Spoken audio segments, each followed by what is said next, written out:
when I first started, I was doing good until Shopify started holding the money. Cause like I think if you get like over a 2% chargeback rate, they just ban your whole shop payouts. Right. Like you can't. They just no longer want to work with you. And after that, I was like, okay, cool. I'm gonna go to Stripe. If you know what Stripe is, I went to Stripe. Stripe is the people that held my money for another 90 days, I believe. I don't recommend working with Stripe if y'all work with Shopify and y'all trying to find another payment processor. It's free game. So what y'all want to do is find a merchant service. I just found out about this, I say 2 months ago. Find you a good merchant service, go through them. It takes time to get approved, but it's for sure worth it. And I would say don't do pre-orders. If y'all are a clothing brand, don't do pre-orders. But when I first started my brand, it wasn't many brands out there for real.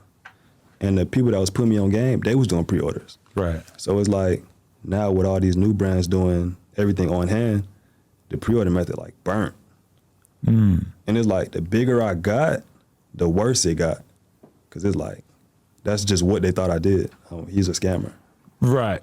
Because I mean, the problem that you solve when you do that pre-order method is basically like, if you drop a shirt and nobody gives a fuck and you only sell 50 shirts, you're like, oh, well, at least I don't have a shitload of shirts sitting around. Whereas if you made 1,000 shirts and then you only sold 50 shirts, now you have this problem of having 950 fucking shirts in your warehouse that you got to sell them cheap. You start putting shit on sale and shit. All the shit that you don't really want to do, and it just kind of fucks you up in the long run. Another good thing, the pre-order method was like, good for me because I ain't had the most money when I started.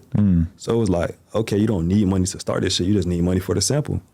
I had, you know what I'm saying, a little buzz going on. So I took my image, I took pictures, dropped the clothes. It went way crazier than I thought. Like I didn't expect to sell as much as I sold. And with that, as soon as I drop, I'm expecting to pay out the next business day. Cause you know, Shopify, they pay out quick. They was like, yeah, shit on hold. I'm like, fuck, like what's next? I done sold all this, you know what I'm saying, merchandise. And shit can't get shipped out. Like, what do I do? So like, I'm just stuck, nigga. I'm damn near going through depression. It's like, cause I want to get this shit out. I want to withstand my lifestyle. And I just sold way more than I would have ever expected. Like looking back at this shit today, I remember when I dropped, I was going to get a car wash or something. And my shit was just flooded, just going crazy. And I'm like, this is real life. I would have never expected that. Right.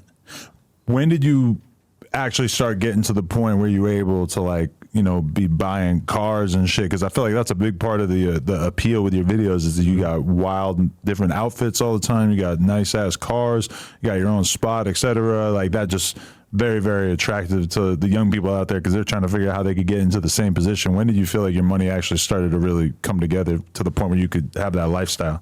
I feel like it wasn't necessarily my money, it was my credit. My mom put me onto credit while I was young. Like, really? I want to say 15 years old. And we ain't had the most money, but she knew about credit. Like the little she knew about credit, she told me and put me on game. And as I'm young, I'm just soaking all this up.